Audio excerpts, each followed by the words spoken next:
Hello, hello, hello, friends. Guess what? We're here and it's a Monday, and I'm so glad you all are joining us. It's another amazing episode of Pink Pixels, and we've been diving into our influencers campaign. And it's been a fantastic time as we get to know everyone's stories and identify about relationships and how we're building our communities, and more importantly, shaping and leading. Right, as gamers in this space, no longer are we just existing, right, consuming content, but we're the ones who are breaking ground, where we're leading, or we're telling others this is what it's like to be a gamer. We are the ones who help resemble or tell and mentor and guide others into this space. Yes, yippee! I see you wonderful friends over in chat. Thank you so much for joining us today. It's another great day. The pumpkin spice lattes are out. Fall is beginning to seep in a little bit more. Perhaps now that school has been underway for a while, we're getting some routine. I know school schedules don't affect me at all, but at the same time, it feels like because it impacts everyone else, I still feel like the repercussions, the little ripple waves as well. And it's hard to get out of that school mentality, right? So here we are on a Monday, and I love Mondays. This, as we approach the week, gets to set our standard, gets to set our energy, our perspective as we continue to move forward. And that's the fantastic part of it, right? That's the fantastic part of approaching a Monday, which I know it's easier to be a Garfield about the whole thing. I think everyone still gets references about Garfield, right? Like that's still a common cartoon. I have to check myself now. I realize I'm getting older.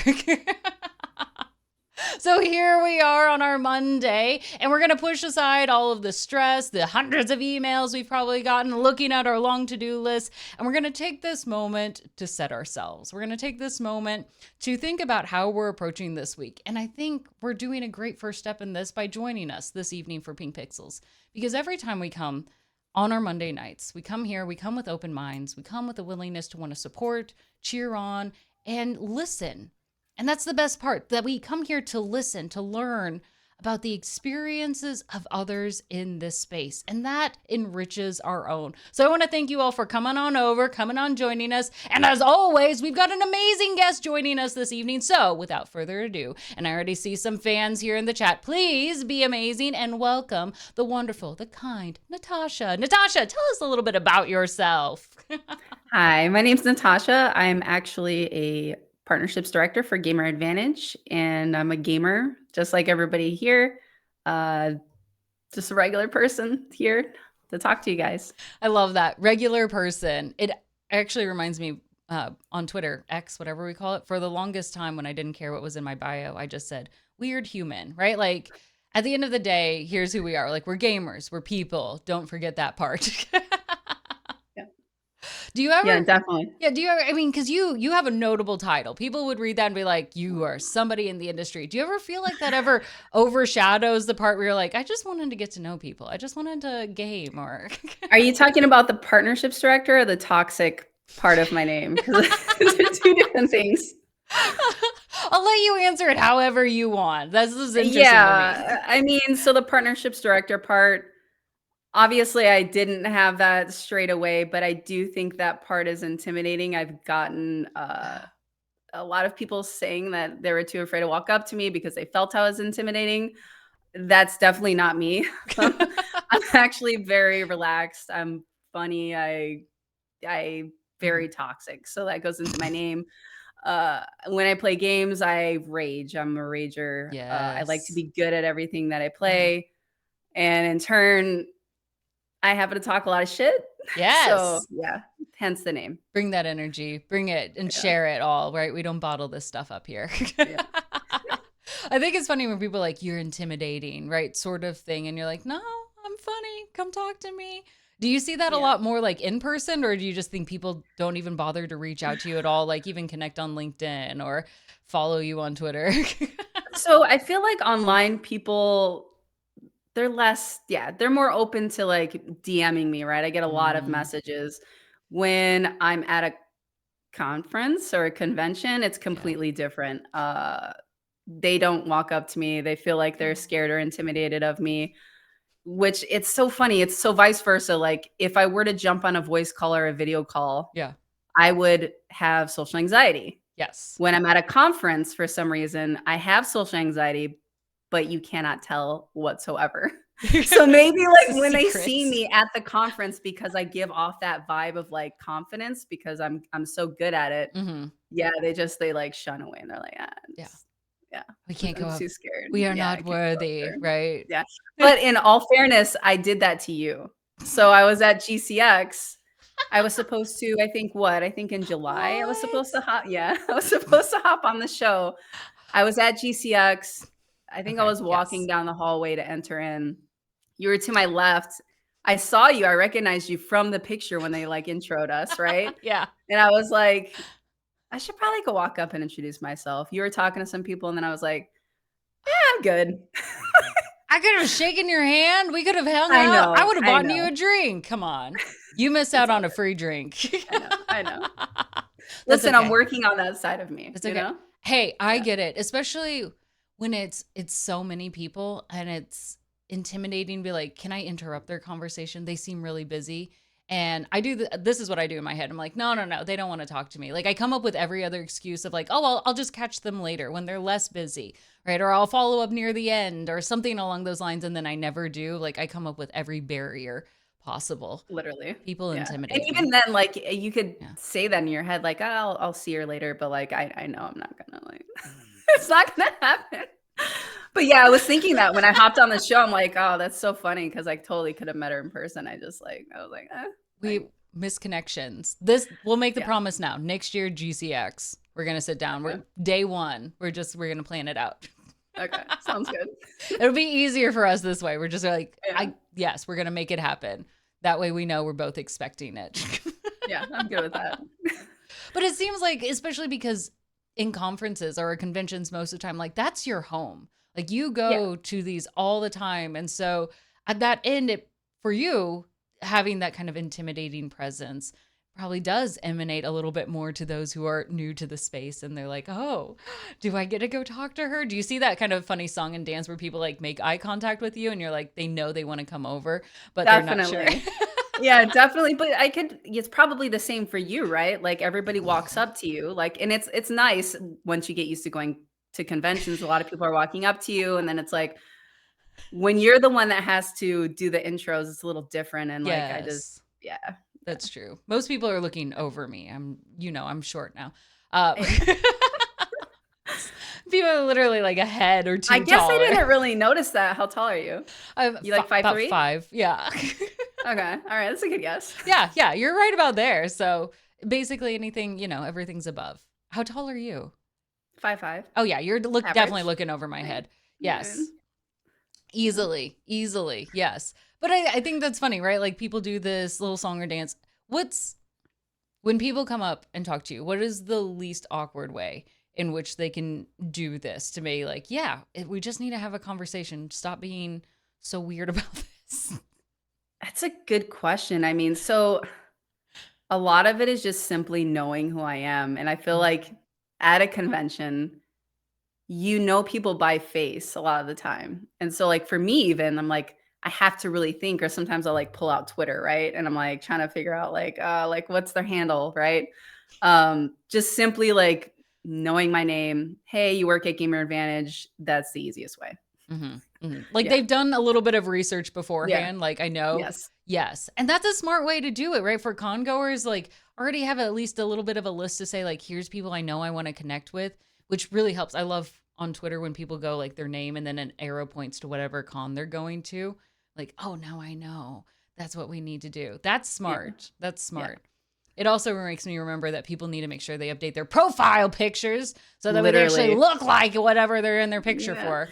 That's another thing is, like, people look completely different. So it's like, wait, you're like, "I know that face, but, like, this doesn't match." It's, like, not matching, so then you have to, like, double check. So it's a lot. There's a lot that goes into it. Yes, yeah. It's a Yeah. it's a weird process where you're like looking like, yeah, I think that's them. Have you Yeah. ever been wrong?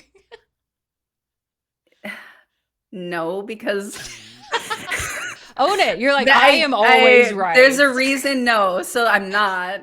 I've gotten really good in life because I'm so good with faces and bad with names that I will avoid names. And I can walk up, or if they walk up to me, I can act like I know them. Smart. I can start the conversation, right? Because I'm Hmm. gonna know they're in gaming, right? Or even Yeah. like I would say I know 99% of the partners at Gamer Advantage. It's my Mhm. job to. I even know a lot of Yeah. them by their full name, okay? Mhm. But there might be a partner that's, like, been inactive for a while, right? And I see them, and I can't think of their handle. They walk up to me, and I'm being very blunt and candid here, so, Yeah. like, I That's love my there's a partners, I lot of know the partners, majority, right? but Yeah. listen, there's a way of, like, conducting yourself and having a conversation without saying a name. That's all I'm Yes. gonna say. No, it's a great tactic, right? There are whole people, like whole human beings, people that I know, like I've talked to them multiple times, or I see them at con after con after con. But whatever it is, like after that, names disappear. I don't remember, but I remember their faces, and that's Definitely. it. And it's like we've had experiences. I know I really like you, but I can't remember your name, right? Like at the end of the Yes. day, I'm like, it does not stick with me for whatever reason, especially because let's be honest, some of our gamer tag names are a little interesting. Yeah. That's a whole 'nother thing is like, okay, well, I find it more personable if Mhm. I know the person's first name. And I know you can't, Mm. like, for a lot of streamers, Yeah. they don't want people to know their first name. Mhm. But, like, at a convention like that, if you're remembering somebody's first name, Yeah. it's kind of a big deal instead of just being like, yeah, caustic, right? I'm gonna Yes. know it's Becca. Yeah. So, Yeah, you're like, like yeah. Yeah. translate it over. So Yeah. you're doing Yeah. like a few extra equations here, like, okay, if that's caustic, that's Becca, and here we go. Now we have the conversation. Correct. And at that point, my brain is, like, at full capacity because my memory is so awful just in even the day to day that, like, the fact that I can do that alone is like, yeah, that's a victory. That's a W. It's a dub. I think that's impressive though. Like you clearly care about your team, you care about your partners, right? Like you get excited. I imagine right now our chat who is continually posting like, "Oh my gosh, she's famous. I know her. I know her. I know her." I see like a ton of those. It's because not only do you know people, but you connect with them. You build relationships. Though I imagine you might easily say that's part of the job. Like that's why you're so good at it is because you are good at building relationships. Does that feel Yeah, accurate? definitely. Mhm. So when I got put into the role, I had been in esports for a while already, Yeah. but I really didn't know what it entailed to build a partnership program. Yeah.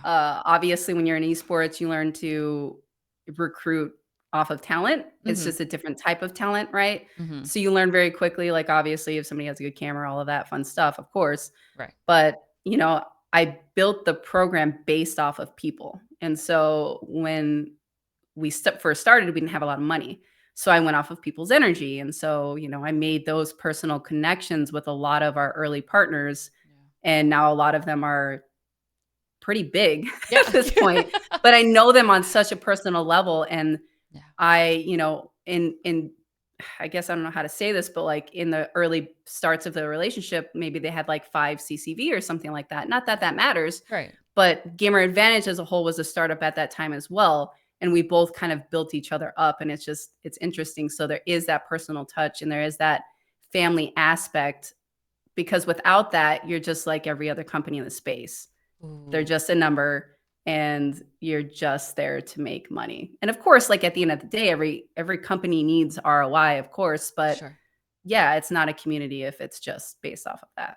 I love that you say that because it does sometimes feel like, yeah, they could pull in any other content creator, right? They can pull in any other person. And it's hard to say, like, well, why me? Why would they want to work with me on that end? And so for you, as you're looking for like those energies, that right match, sometimes, yeah, there's some number games around it, but there's more to it on that end. What do you think when you're searching through and trying to find those right values, especially from the perspective now from Gamer Advantage? What do you think are some good green flags to say, like, that's somebody I want to keep an eye on? That's somebody that I at least want to make sure I get the chance to talk to because there's potential there.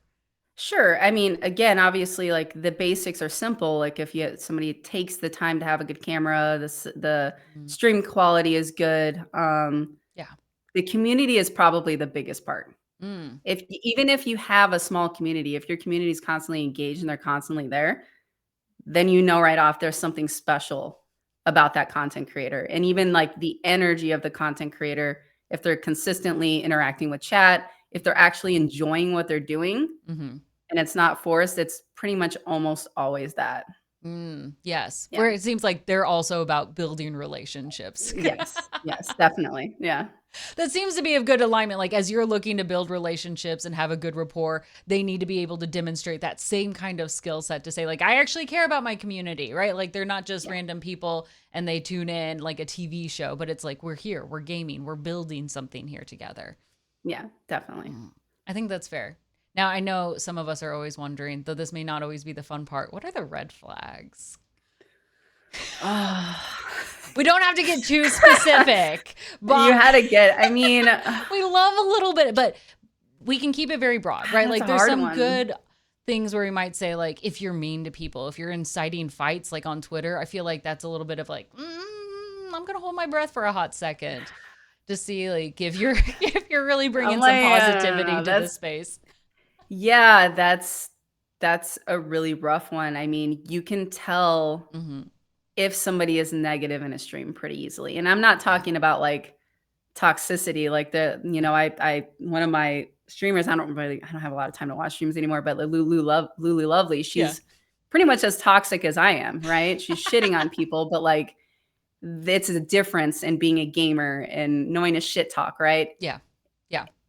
And not like shit talking your community or just having a negative vibe in general Mhm. where you're actually being toxic. Yeah. There's a But I would different say level. there is a different level, Yes. and there is more of an aggressive tone, and I've actually seen quite a lot of that before. So, Yes. But yeah, that's it would be that. hard. That Yeah, takes some nuance, right? But like, because some yeah, people are like, I'm gonna stick with the positive, and sure, that's really safe, on that sure. end. But especially when you get in competitive, anything PvP, right? Shit talking is a part of the It's there. fun, right? Yeah. Like when you win, you bring that energy, but it's being smart enough to know the nuance of what can I do and how I express myself versus who I'm attacking in that, like the direction in which I'm aiming this particular shit talk. That's fair, and yeah, like, even so, like, just business-wise, without me in gaming, Yeah. like, my coworkers would that's just what we do, we shit talk. Like, even the CEO, he shit talks, like, Yeah. and he's used to it, so, like, that's when you know you're actually with gamers and you're at a company where, yeah, Hmm. like, everybody's, like, shit talking. Yeah. Yeah. Yeah. Now you've been at Gamer Advantage for a while too now. Yeah, over 4 years. Yes, yes. And so you've Yeah. really helped them grow, of course, the partnership program itself. What Yeah. was that like to see, like, all right, here we go. We're starting out small. Let's find some right matches. Uh, Like so, you're part of the foundation in building this program up. yeah, so when I first got brought on, it was basically just the CEO, and I got brought on as a social media intern. And again, I'd come from esports organizations, and again, you never know if you're going to be paid or you're getting paid like low stipends. You're doing it for Yeah. fun, You're like, right? You're please doing let it me for get the paid. love. Totally. Sure, Um, sure.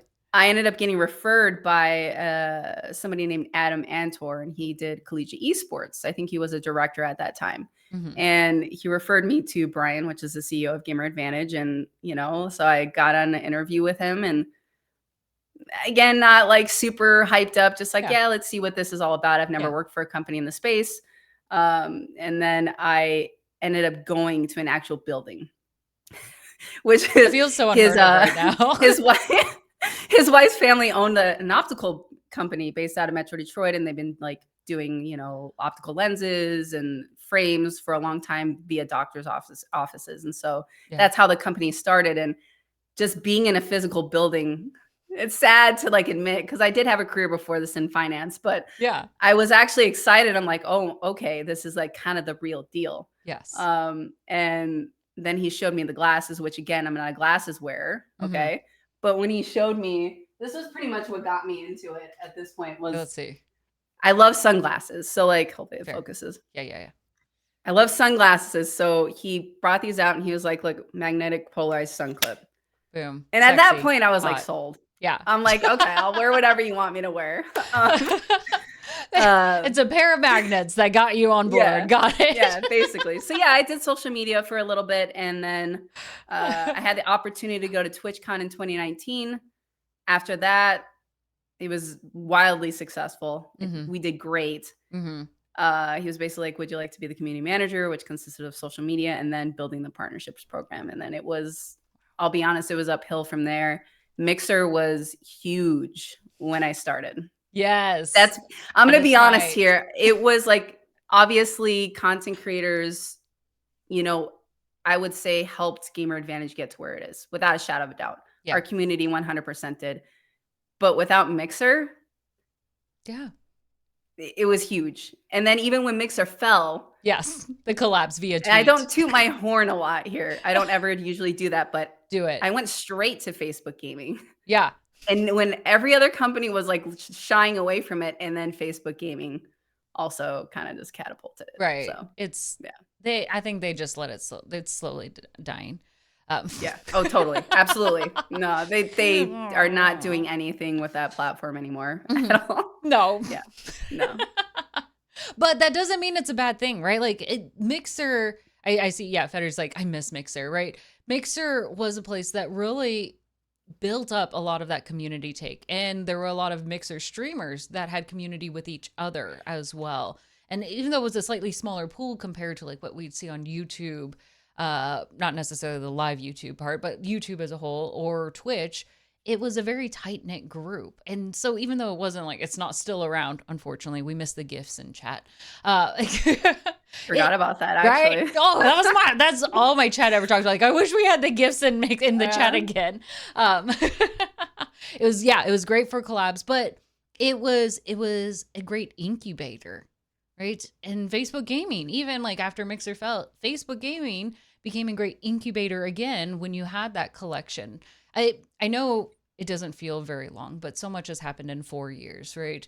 In many ways, we can say we've seen the rise and fall of many platforms, and it feels like we've seen the rise and fall of Rome, basically. Um, Literally. right? I mean, considering that the gaming space, especially when we think about streaming, is not a very long history, in your Not at particular all. position, you've been in a very influential position for a significant portion now, like of when really streaming and influencers and content creators are starting to see a lot more legitimacy and connection with brands. And of course, Gamer Advantage being very early on in the pillars of saying we want to work with content creators. What was that like, especially not really having a lot of templates to say, here's what we need to do with content creators. Here's how we're going to stand out. That's actually a really good question. I mean, luckily for Gamer Advantage, there was no other optical company. Mm-hmm. I mean, there was in this space that was showing love to content creators or had a Mm. good quality product. So that alone was an advantage. Yeah. Beyond that, I had, God, I was watching Justin TV early on and Twitch early on. God, I remember watching Lyric when Lyric had 300 CCV. So like I did have an advantage somewhat in figuring out like what I needed to build a community, right? Especially with not a lot of funding or backing at that time, Yeah. but also understanding that there's content creators out there with potential, right? Mm-hmm. That I could look for early on and try to give them as much as I could Mm-hmm. at that time, which is I'll be blunt here. I gave them as much commission as possible. Yeah. As many glasses as possible as I could get into people's hands. That's what I did. Mm-hmm. And it worked. Yeah. I wasn't trying to like short anybody or Yeah. do anything like that. I think a lot of what helped the company to be successful was just knowing I was a gamer. I Yeah. talked to people like normal, like they're a normal person, Yeah. right? I wanted to play games with them. Like it was just different. And I think a good example, not that it necessarily copied, but like G Fuel in their early days, Mm-hmm.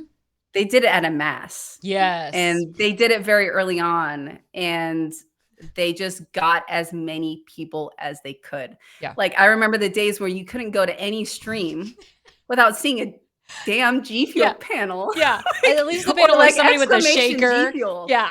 Correct. Yes. Yeah. So I think just like Yeah. there were good examples out there, just wasn't a solid partnership program other than probably G Fuel at that time Yes. to refer to. Yeah. I think that's fair, right? And you're like, what do we do? What do we create? So I always think it's interesting, right?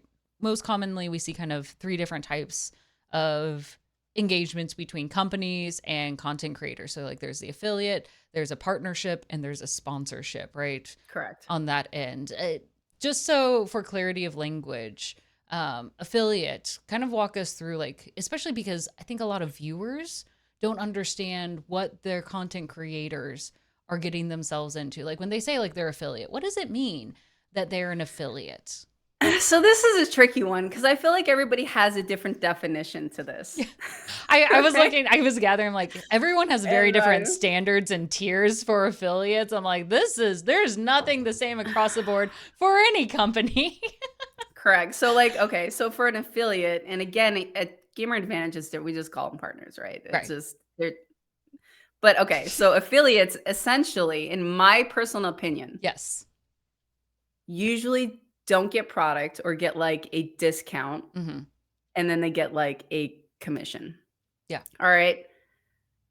Technically, you could get a product Mm-hmm.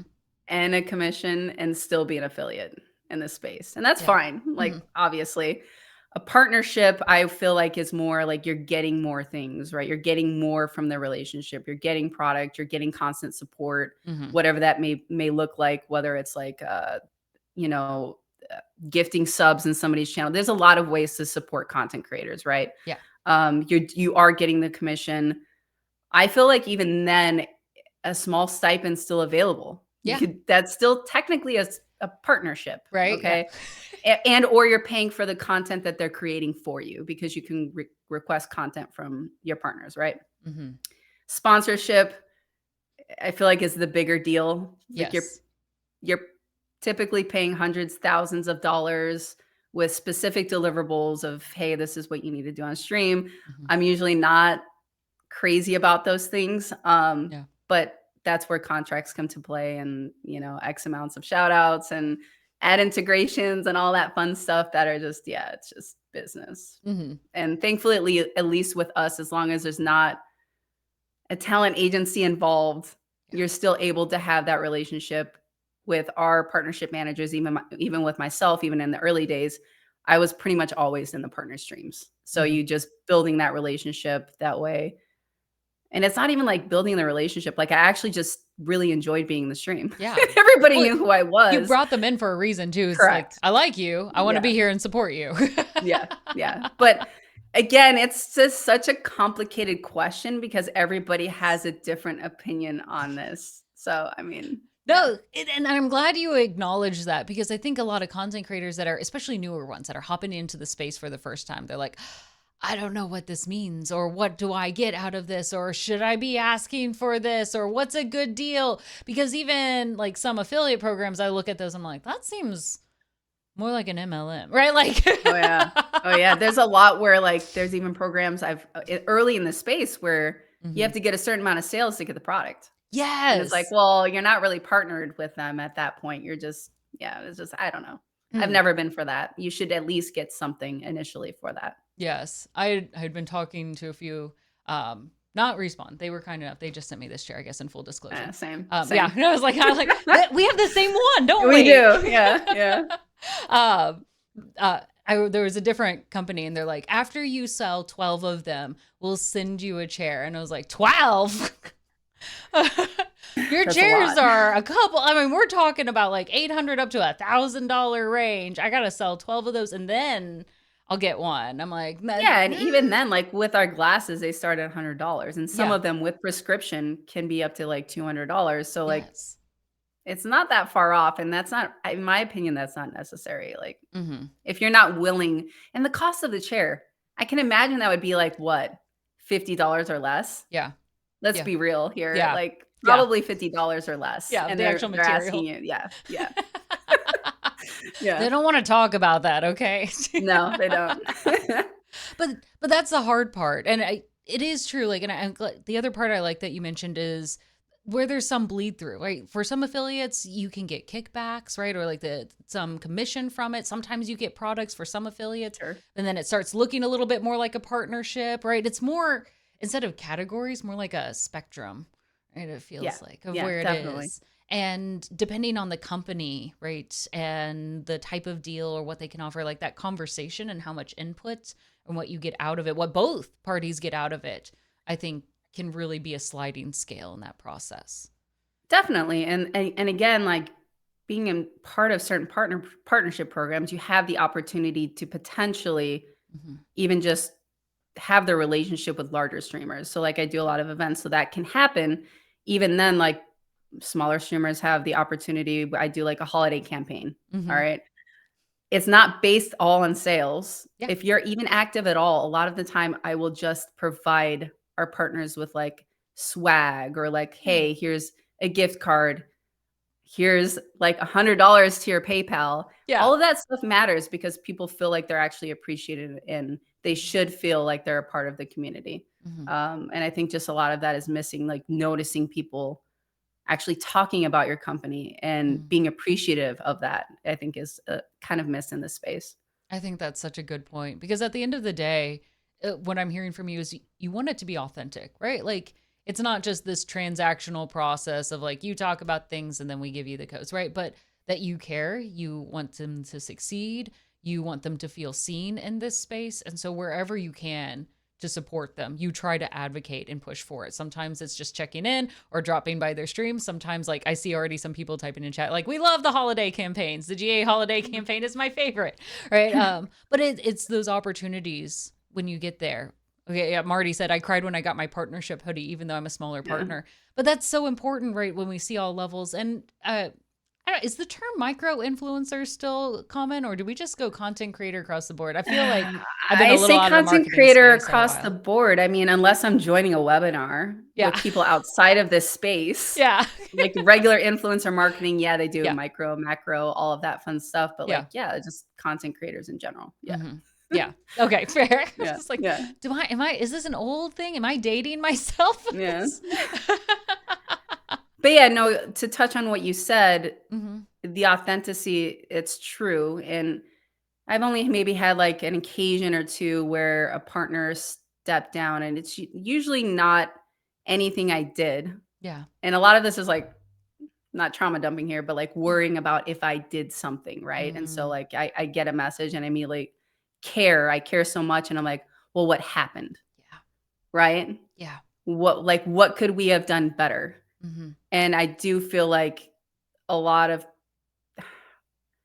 companies in this space are just like, okay, well, good luck with whatever you're gonna do. Like I Mm-hmm. like me, I'm like, I panic. It's a full panic of like, well, Are you what okay? happened? Yeah. Yeah. So yeah, definitely. I care a little too much about Mm-hmm. almost everything in my life, which is a problem. I think there's a balance. I hear you because like there's the Yeah, negative personal too. approach. I think especially a lot of it's not only just women in the space, but I feel like there's a lot of women in the space where we feel like we have to try to over communicate, or when we lack that story, we feel like we need it in order to close out that chapter, right? So Correct. to say Over like, explain. yes, yes. I just Yeah. want to make sure everything's Yeah. understood. And it's small things. Like sometimes I still count the number of exclamation points I put in a conversation that I have. Because at one point someone said, "Oh, when you do that, it comes across as too feminine and energetic and needy." And I was like, "Oh." And that still reads in my head, even though I've had plenty of people like, who cares? Talk however you want to talk. And in my brain, like, yeah, that makes sense, right? It's in Discord. It's not like I'm sending a professional email out. I should be able to include whatever ones I want next to all the different gifts I'm using anyway. But it's small things like that that we continue to allow us to influence how we engage other people. It's interesting that you say that because Mm-hmm. I'm again, I don't toot my horn a lot, but I'm really good at copy. I've always been really good at writing. Yeah. When I write business emails, if I come off assertive, Mm-hmm. okay, I Yes. will purposely put an exclamation mark at the end and say something really nice, Yeah. right? Just to like so they know, hey, like We're I good. didn't mean it like that, but like I feel like if I were a man, I could have just said like this is what I need. Yeah. Thank you. Like have a good day. Yeah. You know? Yes. Yeah. Yes. Yeah. Yeah. Mm-hmm. Yes. I mean, I think that's a strategy that not everyone thinks of and is aware of. And again, we're aware of like if we were a man, people would read this differently and not think anything about it. But as a woman, we compensate and start to think like if they see this and read this from and are applying what they think women might have emotionally, right? So we're giving them a lens, and that they have a lens for us. Yeah. And we respond to that and we try to anticipate and be able to prompt for it. And in some cases we might say that's a really important strategy, right? That's how we thrive in these spaces and allow our message to get through. And other times it's like, well, that's stupid. We shouldn't have to do that. Oh, yeah. And I agree. Like, if you think about it, it's a valuable skill set. We're almost pre-planning constantly. It's like a video game. Yes. You're strategizing before the play even happens, right? You're a much better gamer than I am, but Yeah. yes. That's what I should be doing. Yes, Yeah. absolutely strategizing before. Yes. But I love the openness, right? Because in all of this, we're always trying to navigate. Now, obviously, you really got along with the CEO. You're like, I like Gamer Advantage. You hopped on board. But what has it been like, right, in this professional space, especially with the role that you have in leading a lot of these conversations, right? You're a leader in this space. And as you connect with other content creators, you're kind of sometimes introducing the professional business side to many of them for the very first time. What it's like to kind of navigate and kind of guide and mentor and demonstrate, like, this is how we do business. This is what it looks like. Especially, I'm kind of interested, especially knowing you came from a financial background originally. I'm sure there's some similarities and differences alike. Yeah, I will say the financial space provided me a lot of insight on how I should conduct myself in a business. Okay. Mm. I Mhm. feel like that's missing from a lot of people that don't have experience like in an office space, right? So Mhm. that's like a lot of where I learned my like copy, Yeah. how I should speak, obviously customer service, those nature of those things, right? But I would say in this space, it's weird because again, as a woman, like Throw it at us. there's certain calls I jump on and I Yeah. need to be professional. I feel like, you're talking to an older audience. Like you have to play so many different hats. Again, it's being a woman, like there's an advantage because you already know how to do it. Yeah. But like, talking to people that are not even in the space or that are older and you have to conduct yourself like you're in an office or like you're in the financial world. Mm-hmm. And then you're talking to like, God, I've had calls with like agencies, people that used to work with Logitech Yeah. that are a younger demographic, and you have to have a little bit of both. Right. And then Mhm. let's say you're talking to a content creator, you have to gauge what type of person almost for every single conversation on how you should go into that. And so you Mhm. don't ever want to offend someone. You don't want to talk shit too personally. So like let's say you say a cuss word and you're like, "Oh, I apologize." And they're like, "No, it's chill." Like and then you can tell like Got it. they prefer you being casual, right? Yeah. And but yeah, first and foremost, obviously whenever I start a call, it is almost always professional conducting Gamer Advantage and then Yeah. I feel it out from there. I don't know if I'm answering your question right. I No, think no, I just no. spiraled there. I think I spiraled. I think it's actually a really good takeaway for anyone in the space. Like, start off with professional, and then once you get a feel for them, like, you build a rapport, and Oh, yeah. then you can make adjustments as need be. Like, for some like stodgy individuals who are like not in the gaming space, you're like, okay, I get a sense we're gonna keep it at that level. It's like Yeah. they don't even know what I'm talking about when I say like I got the game from Steam, right? Like they're not speaking Definitely. the same language at all. Like, they probably still think it's I don't know, an Atari for some individuals. No, you're not wrong. Like Right? we brought on a new CMO recently and Yeah. she's not into gaming and she's an older demographic. And Hmm. when she talks about gaming, yeah, it's like Atari. But it's interesting. Every time we bring on someone new, Yeah. it's a little uncomfortable at first, but then they get used to it and they enjoy the fact that we're just bullshitting and talking about games and we're excited about games. And then Hmm. we end up like sucking them in and they're like, okay, well, I'm going to try to game now. Like, Like, okay, my kid games, yes. I'm going to game with them. So, yeah, it ends up working out. So, You're slowly pulling more into the oh, gaming yeah. space. I love it. I love it. Yeah. It's like a virus. Good idea. But this is a key thing because I think a lot of people see that barrier and like, oh, in the gaming space, I'm only going to encounter gamers. I'm not going to have to learn how to navigate. And of course, you speak all languages, right? You get the professional take. You are a gamer yourself, right? And you also know how, like, versus those who do more shit talking versus the cozy gamers, right? Like, there's still different languages between Oh, yeah. all of those. Like, we know our communities are different, okay? Yeah. Right. And you navigate, you adjust. You're still you, though. I think that's where a lot of people get lost to say, like, I have to change who I am in these spaces and how I present. That might feel confusing for some of them, but for you, right? What is it like for you to make sure that you are you no matter what space that you're in, no matter what kind of group or demographic or game genre you happen to find yourself working with? That's a really interesting question because there's a certain point in my life where I got good at acting. Like, everything's an act at the end of the day. Yeah. If anybody's being honest with themselves when they go into any workplace, you're acting like an adult. I feel like everybody Yeah. feels like a kid at heart, Yes. right? Um, so I got really good at acting professional or, like, cool, Hmm. right? But at the end of the day, I You're so find that cool. I always bleed through, and I'm Right. fine with that. I mean, it Yeah. seems like people like me for who I am, which doesn't make sense, and I feel like a lot of people feel like that about themselves.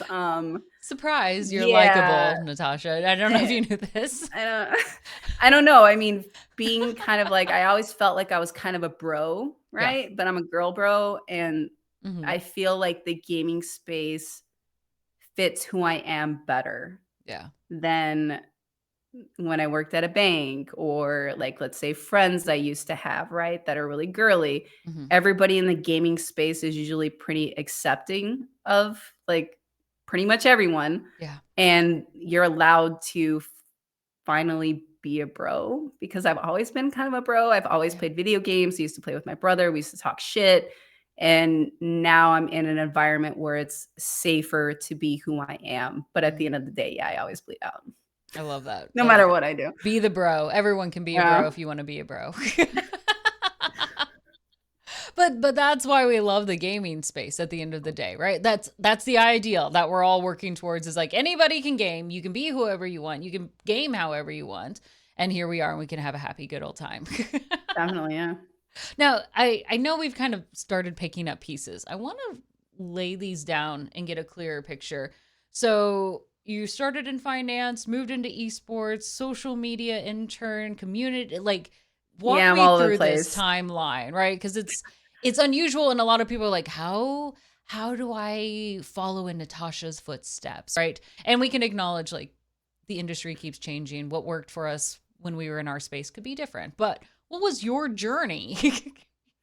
I mean, I feel like I'm no different from anybody else. Obviously, I started off gaming, like I had mentioned as a kid. Like, Yeah. I gamed a lot with my brother. Oh, My mom complains about it now as, like, an addiction, but, like, she basically supplied our addiction. I mean, we had Nintendos. We had every single console got when it. they came out. Even I'm gonna kinda, like, bleed my age here. Yeah. We had I think it was a Game Gear, and I don't know if that was the first color one, and it was expensive. And when I say expensive, like, no kid had it. I'm trying to So, even like, remember what a she's Game Gear is. you're not gonna. I'm sorry. My brother is older than me. He's the one that got it, but I still got to play it. So she supplied this addiction, right? And Yeah. that's just something we did together and we still do together. And through that, my brother, and I'm gonna get to your question in a second. Take your time. We're There's a whole walking. reason for this. He ended up getting this game called Counter-Strike. And again, he was older than me. I was a lot This younger. He was like, little we're known talking game. like we're talking like a CD at this point. Like, I don't even remember what it was called initially. Okay. And I remember him playing it and I thought, "Oh, that's cool." And then, obviously in high school, I got more into it Hmm. and I started playing it when he wasn't on the PC because we only had one PC at the time. And Yeah. I joined clans. I was like, and this was again not female clans because none of that really existed early on. This Okay. was, I don't know if you know who Miss Harvey is, but Hmm. like Sapphire and Potter. I didn't know them at that time, but we're all playing at the same time. So like esports was kind of getting big. You only had Yes. like one website Yeah. that the news was put on, Yeah. right? And Because no one knew you how to had make like, a website back then. It was a yeah. big deal. You had like a platform everybody talked on, right? And a Yeah. lot of these people are well known today. They're huge names, right? They're all casters. Yes. And that's how I got into esports, and that's how I ended up meeting my husband. And my husband was a pro Counter Strike player, and Hmm.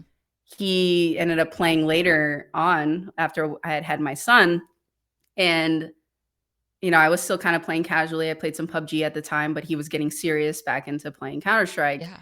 And I was like, you know what, like I'm gonna start like looking into the teams he's gonna play. And that's how it started.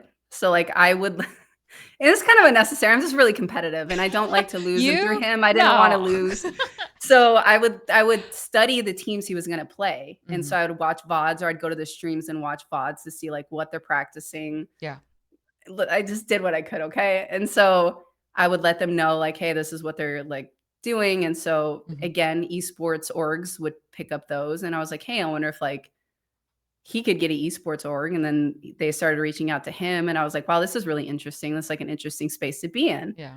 And so I started volunteering at esports orgs, and I ended up, the first one I got lucky. The first one I went with had an LCS challenger team at that time, and Oh, so I helped manage that. And then I just went from esports to esports org, and, I yeah. met a lot of people. One of my closest friends is Amanda. I think she just got hired by Blizzard. Um, those are the days where me and her, Friends we all didn't over get the paid. place. Yeah, I We can. did not get paid a damn thing. I'm so proud of her for getting to where she is, because Mhm. now she worked for Riot doing social media. It just somehow worked out at Yeah. the end of the day. Yeah. But then, yeah, through that, someone just happened to notice me and refer me to Brian.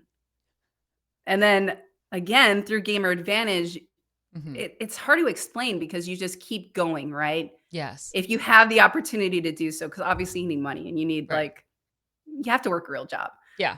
Yeah. You It's get 2 things at lucky, once. you get into a company, you create relationships with other people, Mhm. right? Huge, Mhm. to take the next step, right? And even Right. then, like, God, one of my good friends is Edwin. He worked at Astro for forever. Just, again, creating those relationships. Mhm. And let's say, like, I would hope, if I ever wanted to step away, which I'm not, because, like, I'm really loyal to Gamer You're like, Advantage. "I'm I've thought here." about it many a times. Creating those relationships to go somewhere else because somebody knows you, it's just huge. It's all networking, and I know people say that like it's easy. I understand it's not, especially for somebody like me that has social anxiety, right? Mhm. But it is extremely important to have those relationships and to get to know people and to get your name out in the community. And again, I know that's hard. Now it's extremely, like, everybody's a streamer now. So, Yes. like, I get it. Everybody wants to work in the gaming space. So even harder, but you have to get yourself out there somewhere. Whether it's just starting as an intern at a company, just getting the experience. Thankfully, in my position, Mhm. I'll be honest, I figured it out. Like, I didn't know how to build a contract out. Yeah. Like, I figured out how to build out contracts for content creators, and I figured out how to do deliverables, and Mhm. Yeah. you kinda just gotta do what you gotta do. You gotta start somewhere. Yeah. You took a lot of initiative in this space, right? Where you, yeah, like I'm seeing Elian, where it's like you actually went out, scouted teams, you watched VODs, you're doing this extra work. You're like, I see opportunity here. I'm gonna do it. I'm gonna start taking it, and I'm gonna start going to these places. I'm gonna start talking to these people, right? I'm gonna work with this, even though I'm not getting paid, right? Like, but you saw that chance, and you're like, I'm gonna do it.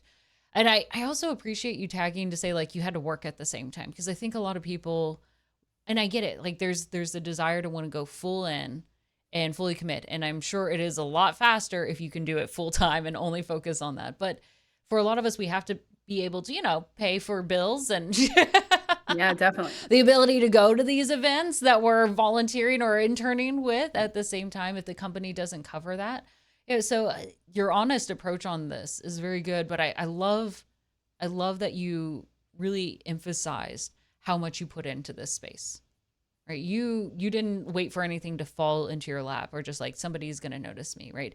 It's because you kept focusing on building more connections, doing more work, saying I'm going to figure this out, right? That's hard to do. Even the idea of like making contracts. People are like, I don't have any legal Um, experience. I don't want to touch those sort of things, right?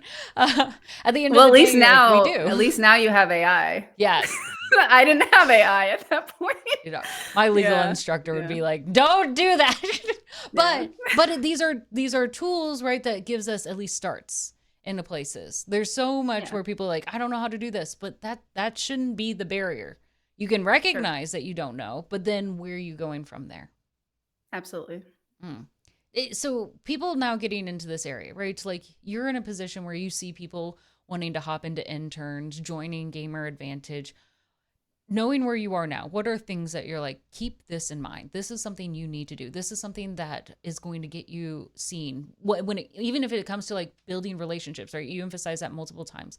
What are things that are going to help people to say like, you want to keep doing this, you want to grow, you want to grind into this space? What does that look like? That's a tough one. I mean, consistency obviously is number one, Mhm. especially if you're a streamer or even if you want to work in this space. And I think, and this is gonna sound awkward, but like, let's say you're following somebody Yeah. that you look up to in the space. Hmm. Could be anybody, even at a company. Engaging with their posts.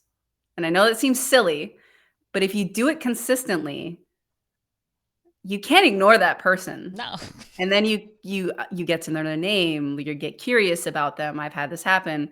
And you end up talking with them and then, they might know the same people you know. And then at that point you're like, God, I kind of like this person and it's interesting. And then you get to talking to them, right? Hmm. You kind of have like a casual relationship. And then from there, it's like, okay, well, let's say in my position, okay, well, I might need a partnership manager. You refer to that person.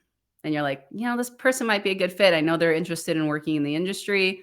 And it kind of just goes from there. Like, It it builds. really is. It really is. And Yes. even then, like content creators, I've thought about content creators as well, smaller content creators. You already know what a good camera looks like. You create content, Hmm. right? You know what it takes to build a good community, whether or not you've been successful at it or not. That's also a great person to bring into the industry as well. Hmm. That's such a great point. Yes. And I like, again, it's not just this one time hit. Like I went up and I introduced myself and we're done. You're like, build this, Yeah, make the it connections. matters. It does. It's not just like a one done. I shook their hand. We're good to go. They're gonna Yeah, remember me. yeah. If you keep DMing, honestly, like it's hard. It's Yes. hard not to. Yeah. Yeah, you have to see it. It's just yeah. Yeah. Let me follow with a light networking question because somebody asked me, I'm like, oh, I don't know. Because I know like 2 or 3 years ago, like pre-pandemic, almost every content creator I knew at a con had a business card. They had everything made. Is that a I don't have them anymore. I'm like, I don't know. Do you get a lot of business cards now? I'll be honest. In 2019 at Twitch, kind of had a ton. Yeah. And they were cool. Like some would have Now like I don't embossed have ones. anything, but I don't Yeah. see the purpose for it Yeah. because all you need to do is be like, okay, well, what's your handle on Twitter? You can follow each other. They shoot you a quick DM and it's there. Yeah. It's unnecessary. I know there was a point when we did like QR codes and like they would pull Yes. up, but even then, like Yeah. I might exit out of that tab. You know what I mean? But Yeah. yeah, yeah, yeah. Okay, fair. Because it used to be right. I mean, like, Oh yeah, yeah, 2019. You came home from a con and you had like a stack, it was right? It necessary. was like you would guarantee, like, you got to go to a con and you bring 50, 100 business cards, get ready to hand those suckers out, and you one on one to stand out. QR codes, link trees, all of that. There were some pretty cool ones. I still have a few that I saved. I was like, that was pretty neat, at least. Yeah. But I even like at GCX that we just went to, like, I don't think I exchanged. Uh, I did get one, but it was from Guardians Mental Health, and I asked for it. Okay. But other Actually, than that, I had that. I have that yeah, one too. yeah. I But think I only got 2 the whole time. yeah, So, yes, yeah. and it's a different game these days. Yeah, different space. Mm-hmm. That's interesting. Okay, good. That was me. Like, am I out on this? I'm like, I had No, you're not. one more thing Not to at all. spend money on. These are, but like, as we know, business practices evolve, and especially in the gaming space, it feels like every year there's new trends, there's new platforms that we have to be active on, new things that we're considering, or whatever it is, right? It's not the Yeah, same. definitely. And like kick is a whole nother it's a whole nother being. So, yeah. You know what? Should I not bring that up No, right no, now? no. I Because I want mean, let's take our 5 minute break now. But when we okay. come back, I want to hear your thoughts on Kick, right? Especially Okay. knowing you've been on Mixer, you checked out Facebook Gaming, right? Obviously, Twitch is a bread and butter right now. So like you have seen and are watching the trends as they flow along, and you're also seeing it not only as a gamer and watching and working with your content creators, but also in this space. But I want to come back to that. I want to come back and Okay. see like what are your thoughts on Kick. So we'll take our 5 minute break, Everyone go get your drink of water, stand up. Make sure you get to move a little bit, get that blood flow going. I know sometimes we like to stay seated in our oh so comfy chairs forever and ever, but it's good. It's healthy. So let's take that 5 minute. We'll be back, everyone. See you all soon.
All right, friends, we are returning with the amazing Natasha. Thank you so much for chilling with us in the little in-between time as we gather our water, get our drinks, get situated again. We're picking back up in our conversation, and we were talking about Kick, right? Kick is the brand new platform that's making waves. And it's notable, right? The things and policies that they've been doing and how they've been pulling content creators over is even having YouTube and Twitch say, do we need to look at our policies and how we're setting up things? But perhaps as we see this new monster rise in the horizon, it might be worth making sure that we look over it with scrutiny. So, Natasha, I'd love to hear your thoughts as we see Kick, right? And plenty of content creators turning an eye over to this new platform, especially with some that might be a little disgruntled with their experiences on Twitch or Facebook gaming or wherever.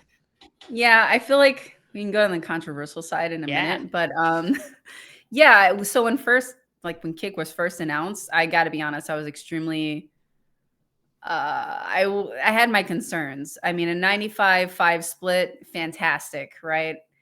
Again, ran by a gambling site, so like makes sense. They have probably pretty endless money. I can see how that's like sustainable to an extent.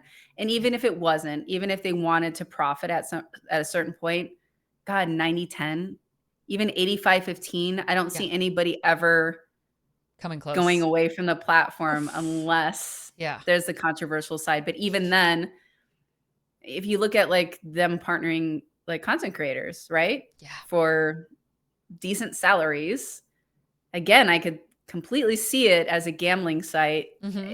It's almost like kind of a perfect scenario because every other company, like let's say Amazon or Facebook, needs to get something from it, whether it's clicks, whether it's awareness, whether it's ROI. Kick is kind of like the wild, wild west. They can just throw money at it, right?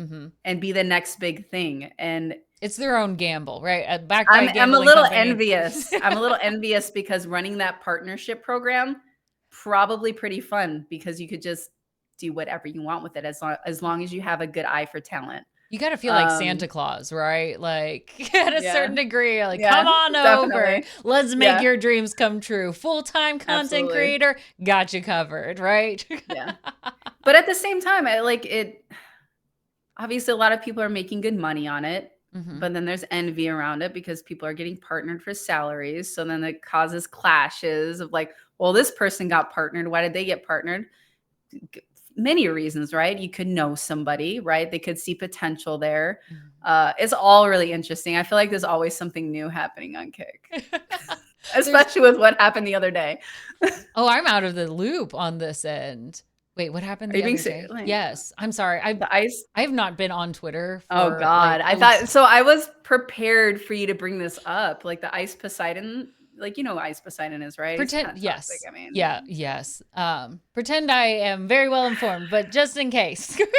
So, I mean, you know that Kick, they allow, you know, you got hot tub streams, you have random illicit acts being performed, right? It is literally the Wild West. There are no sheriffs. Be honest. I didn't read everything in full. I was on vacation, a Disney vacation over the last 6-7 days, but I still have to be aware. Right. So I did see it on my timeline, but apparently Ice Poseidon hired a prostitute for, I don't even know if this is a random man or whatnot, decided to stream it while he was in the room with somebody else in a different room. All right. They're streaming with the man and the prostitute. The prostitute gets a text that it's being streamed and that there's people in a different room, and she freaks out and she tries to leave. The man does not let her leave. They do not let her leave. And it's like this whole thing. And Kick did nothing about it, apparently. And I believe it was like one of the founders was in the chat laughing. So everybody's like trying to decide if they're going to stay on the platform or if they're going to leave. And a lot of people are leaving and denouncing it. So I'm happy to know that's the result. Kick things. I guess one small note, whether it's vacation for Disney or wherever we are, it's okay sometimes to take social media breaks. But there's that other challenge of like, we have to feel very informed of any anything and everything that happens in the gaming space on the flip side Oh, of yeah. that. I'd like to say I'm more surprised, but at the same time, knowing where Kick had already been trending, it feels more of like that seems par for the course. Like I live in Oh, Florida, yeah. so when I hear like, oh, Florida man does this, I'm like, yeah, right? Like that's Yeah. what happens in Florida, right? Like that's Yeah. and to a certain degree, like because Kick has from the very beginning been very clear that they don't hold the same kind of standard of policy that YouTube, Facebook, Twitch had held to, and that it was also a place very welcoming to individuals who had been kicked off of Twitch or YouTube in places. And so knowing that it was going to be a home for individuals who were willing to push the levels of content, who were willing to not necessarily be welcoming to everyone or make safe places, it I'm just right now terrified and incredibly angry on behalf of the prostitute in that space because I can't imagine what it'd be like not being able to leave and to Oh, know that yeah. this is all live. You're a hostage essentially is what I'm hearing, right? Like that in my brain I'm like this sounds horrifying. Oh, yeah.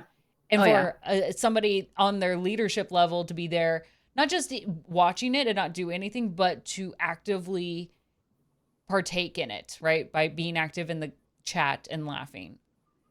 So, yeah, and it's again from the outside, thank God I'm not a streamer. I feel like I couldn't do what streamers do. Maybe I could after, trying it a You're while. tough. You're tough. You've got A this. lot of my friends have been thriving on there, Right. right? You're making good money, and then 95.5. your back gets put against the wall, and you have to make the choice of whether you go back to Twitch or not. Mm-hmm. And that's a lot of people live on these incomes. That's such a difficult choice. Mm-hmm. And I've seen a lot of my friends make the right choice, but at the same time, I wouldn't judge anyone for staying. Right. Right. Because But that's hard. yeah, That is a huge chunk of your income to go from Kick level to Twitch or basically YouTube, half. or yeah. Yeah. That's a lot to lose. And it's even harder because every time you switch platforms, it's hard to move your entire community over. Oh, yeah.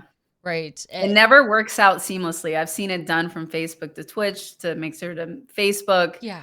And it doesn't matter if you try to ease into it and try to restream to both for a while or you announce it a month in advance, right? Like at the end of the day, you're going to lose some people. Oh, yeah.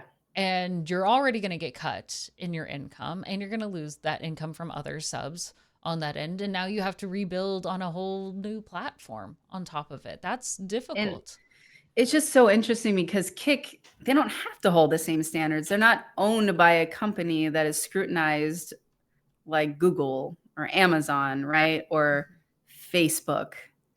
So it's kind of the wild, wild west. Yeah. I mean, I can't blame them. It just puts them in the headlines. Yes. And it gives them more traction. People are still learning more about Kick. It just keeps them relevant. Mm-hmm. So at the same time, I feel like they're walking a fine line of like caring but not caring. Okay, well, they're still talking about us. That's fun, right? Yeah. We're still always Some would say, what is the trope? No publicity is bad. Yeah, no press. Yeah. No bad press or no, I don't know. We know no what press we're trying to bad say. Press? Yes. I don't know, something like that. that phrasing that we were trying to get at. Yeah. I think this is where a lot of people have to remember when we're talking about game business, especially for content creators. I think a lot of them have to go in and not just think about the financial aspect beforehand, before anything happens on Kick or whatever platform you choose. Like if you're thinking like, I want to go into the content creation space, it's not just choosing the platform or whatever programs. Like, do you use Discord? Or there's alternatives to Discord. There are people who use other things. I can't remember the name of a single one of them right now, but I know. Yeah, neither can I. I'm like, I have a friend and he uses. He always talks so great about it. I'm like, I can't remember what it is. But it's not only choosing Team Gilded. Yes, Gilded was what. Yes. Thank you. Okay. Thank you, Hailstorm. But knowing that there are a variety of platforms that you can be on, right? Where you want to build your home, where you want to develop your community. It's not just whatever's going to be the most financially good option for you, but it's also one that says what's going to align with the community values that I want to bring in, that I'm going to invite in. Because if I choose to build my home on Kick, I also know I'm building it in a home that's very vulnerable and is around a lot of other community individuals, right? The neighborhood is dangerous. Yeah, that's true. And because it's dangerous, it means it could potentially be an unstable platform, even though that platform has a lot of money. Mm-hmm. And then you worry about the longevity of the platform. And Right. not only that, like it depends on what your community's demographic is. Do you Mm-hmm. have a younger demographic? Are you bringing them to a site where there's hot tub streams and Yeah. like sex and like drugs and gambling? And is that something you want to do? Mm-hmm. But again, it's hard to judge if you need that financial aspect of it. I don't know. Yes. It's again, it's a fine line. Right. Right. I think there's a difference of saying, like, we're not going to judge what the content creators have to do for themselves to stay alive. But it's also important for us individually to reflect and say, do I go on these platforms? I guess full disclosure, like when Kick first came out, I at least made an account. I'm not active on it, but I made Oh, an I account did because like, too. because you should, like, on that's Yeah, part of making secure the sure. name. Yeah, secure Yeah. your name, have it there in case you need to research or tune in or watch or whatever it is. Like, I still have friends that are on Kick that I adore, right? On that end, but we're making decisions. We're making decisions of what we want to encourage. And I even when we hear about the money, right? You would even think maybe it's because like with Mixer, like Mixer was backed by Microsoft. Not that Mhm. Microsoft was giving tons of money, but for a while they were. They were. Yeah, I remember God with Summit, I Yeah. think came over, Ninja came over for millions and millions of Yes. dollars. That was They had some insane. big names with big dollar signs.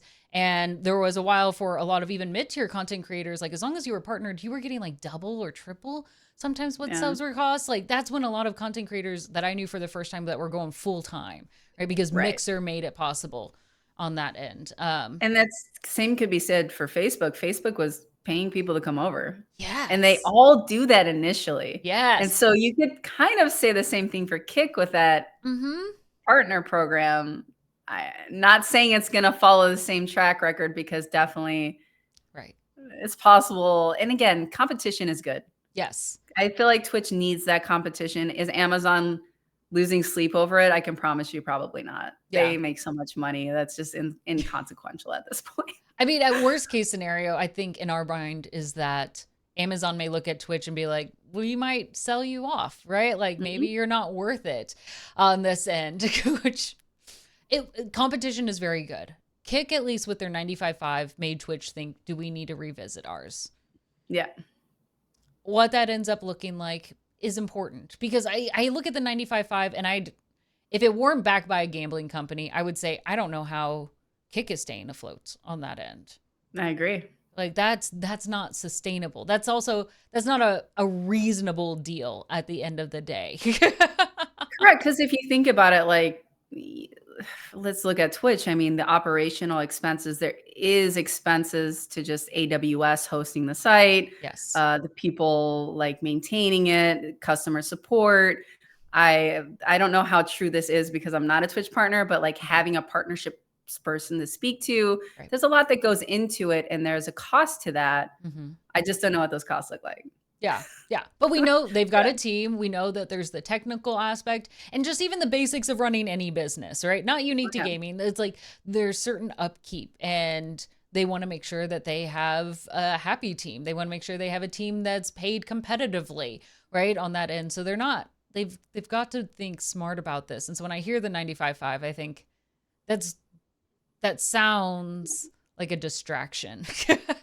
There's no way they're not losing money. That's just not possible. I don't understand. Like, it just wouldn't. Yeah. Mm-hmm. In my mind, I first look at Kick and I'm like, it sounds like chat roulette. It does. That's It does actually. right. Like, I agree with that. Yeah. It's the same odds. I might find a random stream with naked people on it. Like, I don't know. Like the chance that some guy could be masturbating on the next cam flip that I'm doing, right? Like that sounds like Kick to me. Which is why I really, unless I know exactly where I'm going, I'm like, I don't visit Kick. I agree, and the thing about Twitch is, like, yeah, those things happen, but typically the streams get shut down, and on Kick, they just continue, and I guess Yes. that's the difference. Yeah. Yeah, Well, yeah. I mean, we've mentioned Kick. TikTok is in the realm of this too, and it's been trying to get better. Not as much on the gaming space alone. Most gamers that I know, content creators, are restreaming to TikTok and to another platform at the same time. But they're starting to come out and try to be competitive in this space as well. Have you worked with some content creators that are kind of where TikTok is their home first? Actually, one of them right now. So Tactical Grandma, Oh, I love her. I partnered her, God, like 2.5 years ago when she was on Facebook early on. Yep. Yep. I'm just now re-engaging with her again. Hmm. She's pretty much solely TikTok because I was looking at Yes. her content. They're like, yeah, like send us over like a contract. And I'm like, okay. And what I do with my contracts is I build them off of the main platform of the content creator. Hmm. Just no point in adding extra things that just aren't unnecessary. Right. So I'm looking at her stuff and I'm like, wait a second. And then I realized how huge her TikTok got. And her Yeah. husband was telling me, yeah, that's our main platform. And she basically streams on there at this point. Yeah. I'll be honest with you, I should do more homework on it, but Mhm. I don't know. And I don't know about your knowledge on it as well, but like Mhm. the differences from like Twitch to TikTok. Obviously, you're on a phone. Yeah. The demographic's going to be significantly different just Mhm. off the bat. There's so many young people on TikTok, right? Yes. Even shorter time span attention, right? Like they want quick, they want Yeah. fast. Are you Yes. gonna see like it's just different. The chat's gonna be different, right? Yes. Like night bots, and I'm going into the business mode here. There's probably no night bot there. So Nope. there's no links typically anywhere on a TikTok, not even in the Mhm. bio, because obviously you're gonna want to link it to your own platforms. 100% it should always be that way. Yeah. So I don't know, that whole aspect is really interesting. And from my point of view with businesses in general, Mhm. I've seen like ad integrations be like the push for like many businesses there. But I Yes. would love to see, and I think it's going to eventually go this way, TikTok focusing more on the stream aspect because they Mhm. could. Yeah. I mean, everybody's on their phones. Yeah. It It'd be makes it easy. easier. Yeah. And that's the Yeah, thing. Oops, sorry, as I you're good. knock my mic. TikTok makes it easier, and especially if people like the chat format, right? Again, like it's one thing to pull over content creators, but you have to have both pieces of the puzzle. Not only do you need to make sure it's appealing for content creators, it has to be appealing for the viewers. Do they like chatting in it? Do they like the way that they can financially support their streamer the way that they want to? Do they like the way they get to personalize their experience the way they want you to feel like a community on that end? And I think TikTok is still learning on how to do that and to personalize, but they're starting to give more options. There's not as many categories in which you can stream under, and you can't change categories. So like if you once you choose, that's what it has to be versus it's nice on Right. Twitch. You can be like, I'm in just You chatting for switch. a while and then Yeah. I hop Yeah. over. And it But is yeah, very fast, but it's a TikTok is fantastic interesting algorithm. too, though. I agree. And Yeah. it's interesting because there's always job postings too, and they're Yes. always doing gaming ones. So you know that they're paying attention, and it does make you wonder if they're eventually gonna go that way, which Yes. I think they could do it easily if they Hmm. wanted. Yes. Oh yeah. Yeah. There's a lot of potential. And even now people are like, "Oh, everything's got to be vertical." But TikTok, like especially for longer streams, they'll turn their camera sideways. Oh, yeah. There's less need of actually even having to adjust it if you are restreaming it to both at this point. Right? So there's there's a lot more exploration to be done there. You're right. Different Yeah. audiences, still different interaction that you're getting, different degree of commitment, right? Like, what does community look like on TikTok? Because we've seen even in other areas where TikTokers who have become famous and then they try to get money to fund their movie project or their art project, and it doesn't come through on that No. same level. It's Yeah. not as connected. Like they'll happily tune in and watch 30 seconds, but when it comes to taking a step to hop off of the platform and do something, it doesn't follow through on that same level yet. Yeah. Yeah. No, I agree. I agree. One day, one day. Yeah. But TikTok has put a lot of effort around and is certainly approaching it very different. Whereas Kick feels much more similar to what we've seen with Twitch, with Mixer on that Yeah. end. No, definitely. Definitely. And it's interesting. I don't know why this popped in my head, but like it's It's funny how many people still don't know about Twitch. And I'm talking about like people that are not in the Yes. gaming space. Yes. Like I have my hairstylist, her husband just so happen to be a YouTuber with like over 1 million followers. And she's best friends with one of my best friends. Yeah. And he does, I don't even remember, just like random videos. And now he's gotten into doing like sneaker reviews. I don't even, just offhand, right? Dude, the sneaker community And is tight. They have thoughts. I mean, I got some blazers. I got like, Yeah. yeah, Jordans, right?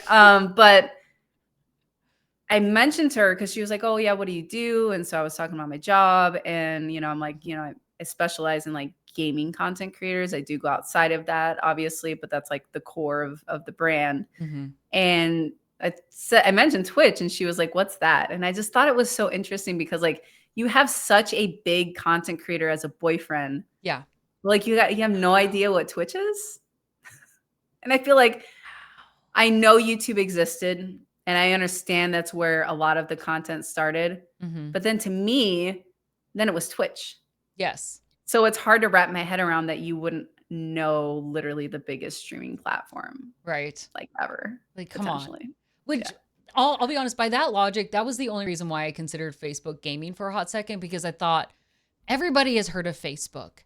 They should be You'd hit able more to, people. right? Like at that end, like, but I was looking at my Facebook profile and I was like, these are all my mom's friends. That's not the audience I'm trying to hit here today. Yeah. Yeah. But on that same level of like, how do you teach the rest of the world who we are? The rest of the world knows Facebook. It should, in my brain, I would think like Facebook gaming should have been an easy hop over. And it failed. And yet Twitch They is should have knocked it out of the park. right. Honestly. Right. I'm like, where did you just not? Everybody has a Facebook, everyone. Yes. I just don't get that. But yeah, I agree. It boggles my mind because that would have been the easiest thing to hop over, especially with the integration on Instagram. And now, I mean, they're finally figuring out, oh, Instagram Reels. That's how we have to advance and compete against TikTok. But Sure. if they, when Mixer dropped, if Instagram and Facebook were ready to tie together and bring in the streaming space, that would have been really revolutionary because that would have been before TikTok had really boomed at that point. That would have been phenomenal. And that's again why I saw when people moved over to Facebook gaming, I'm like, I get it. I see that there could be potential there. That's the hard thing about anything, right? Like there's always risk no matter what platform you're choosing on because you don't own it. You are working on whatever some other company makes for you. Oh yeah.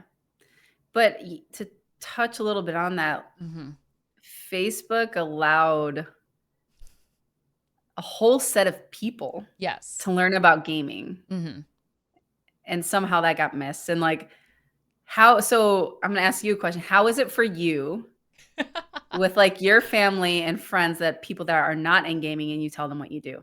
Oh, is that weird? It's such a weird conversation, weird. Right? Yeah. Like it just feels like you're doing a fake thing. Yeah. Like so people watch you play games and I feel like that shouldn't be a novel concept. I'm like, uncle, you watch people play basketball, right? Like it's the same kind of concept. Like it makes sense, right? In that same, if anything, at least I provide my own commentary on my gameplay at the same time. So look at me multitasking. But for some reason, it feels so strange. And Twitch has not done a whole lot to try to reach out beyond the gamer space, even though there is a good market of in the music space, other IRLs, art, creative spaces that, there are content creators on there who have never played a video game, but they're active on the platform. But it doesn't seem like Twitch is investing in that space. You know what's interesting though is Twitch for a second there, if you remember, they were doing those NFL streams.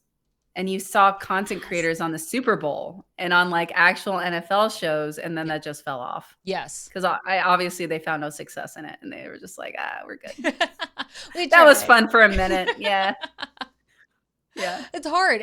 And again, they're trying to reach an audience that to some degree they're happy where they are at this point. And so telling them download another app, right? Like I even have some friends, I love them to death. They're like, I won't download Twitch, but they also won't download TikTok. So I don't feel hurt by that process. Like if you're not downloading TikTok and you're like, I'll just watch them on Instagram Reels later. I'm like, you are where you want to be and you're not, you're not going to branch out after that point. Definitely. On that end, so you've been a part of this gaming space from the very beginning. Like, you've loved gaming. You played on a console no one has ever heard of. I'm telling you, it was big at the time. All right. I'm trying to picture, like, I mean, I grew up playing on Atari. Like, my dad pulled out the Atari. Like, that I feel was like my you need to start. like somehow pull that up, like just to Yes, like, you know, just to show. justify me here. Like, Yeah, you know, I feel like you could just be making now things I'm up just and hold be like, I on. I'm believe you. not. I swear to God, it was a Game Gear. A game. Okay, I hold found on. it. This Sonic was huge on it. It was Sega. Game Gear. I think that was like the first one where Sonic was even a thing. Okay. Like, No, I've seen these. it Okay. was expensive. These are real things. No, this is true. I have seen God, they that. resell for a ridiculous amount. Jeez. It's because they're special. Yeah. These are collector's items now. All right, sorry to cut you off from your question. No, but, you know. it's fine. I I'm don't gonna remember fight where for it's going. Game Gear for forever. Yeah. You know. I promise it's real. Okay, sure.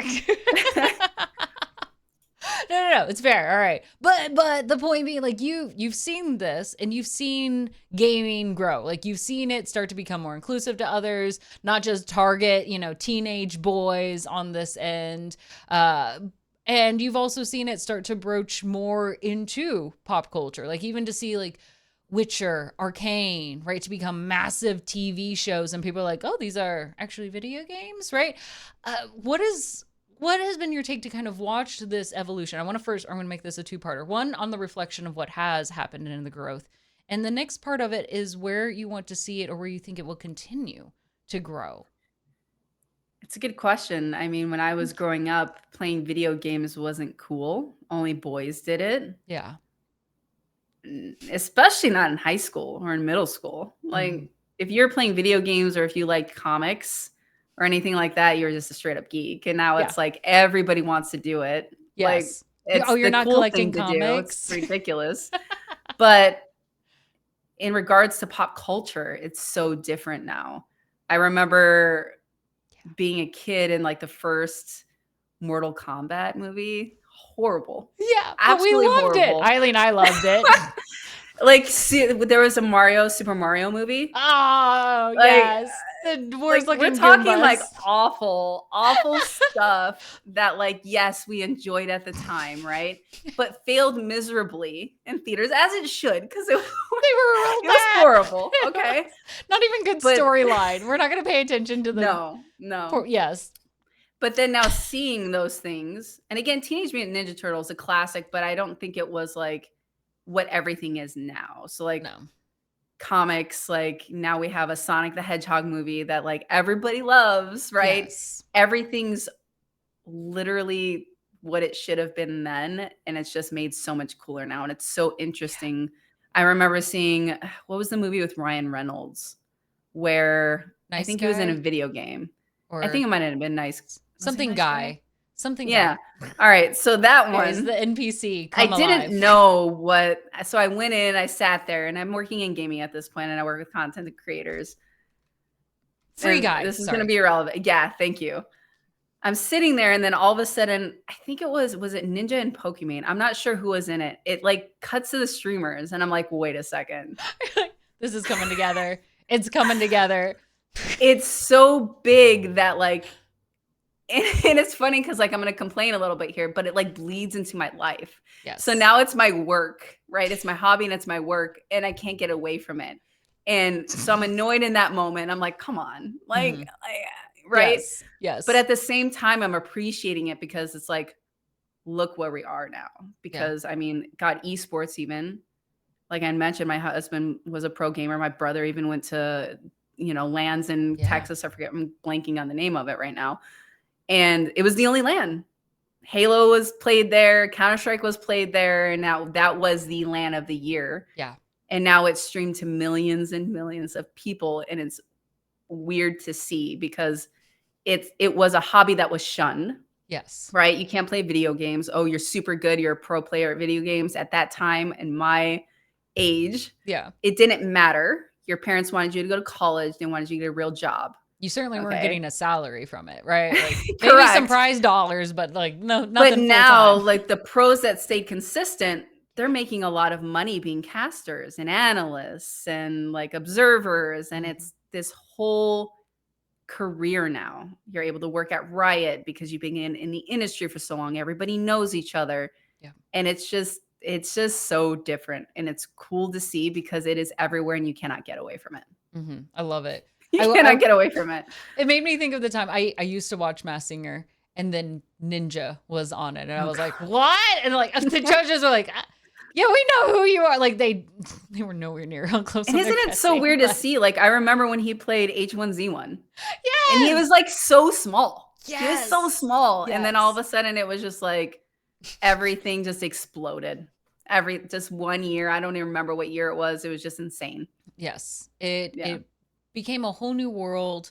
Everything evolved so quickly, and everyone was trying to figure out, how do we do this? How do we do this correctly? How do I now recognize who I am? How do I drop contracts and value myself and negotiate? How, when I'm now streaming, what am I streaming? Why are people coming to me? It was setting a whole new system up at that point. It was very different. I have to share something Miss Bravo typed in chat because I thought it was hilarious. My parents told me Game Boys were for boys, and that's why I couldn't have one. Oh, that's sad. That hurts. There were purple ones. Yeah. There were transparent purple ones. So I don't disagree with that completely. Yeah. Like, there wouldn't have been purple ones. The purple, at least not in that day, because like gender roles and all that. So 100% the purple was for females. Yes. Like, come on. Of course. And then you can get the little light to go on top of it, so that way you can play at night. Yeah. Yeah, you remember. Yes, Yeah. of course. Yeah. No, yeah. Everybody had to have one. But yeah, it's been a long way that we've come, and then it feels like a long time, and then it doesn't at the same time, right? Like it's that weird pacing of like, here's where it was, and it was slow, and it's you true. can't do it. It happened extremely fast. Extremely fast. Even with esports, like all of a sudden huge companies were just investing a ton of money because they saw the potential. And I feel like it was a 5-year span of just like, oh my God. Yeah, basically it was that. Yeah. What is this? Okay, we need to be more involved now, ASAP. And the partners were thinking like, how do I now talk to gamers and pull them in? And yeah. It was a scramble. So let's take the flip of that story, right? Where is it going? Especially you being part of this partnership lead and creating opportunities for content creators.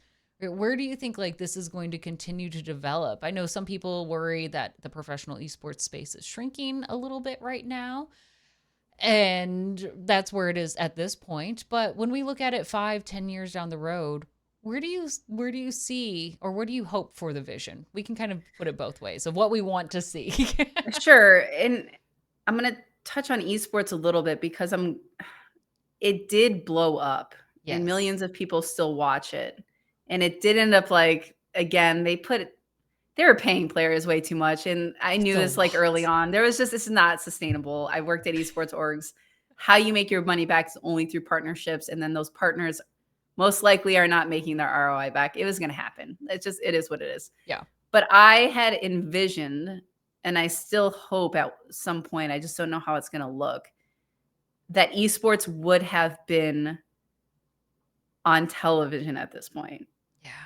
And again, the Olympics was the opportunity for it, but they chose very traditional games. They didn't even choose like Mario Tennis or anything like that. Yeah. There was just like very blatant, like just cut and dry tennis video game.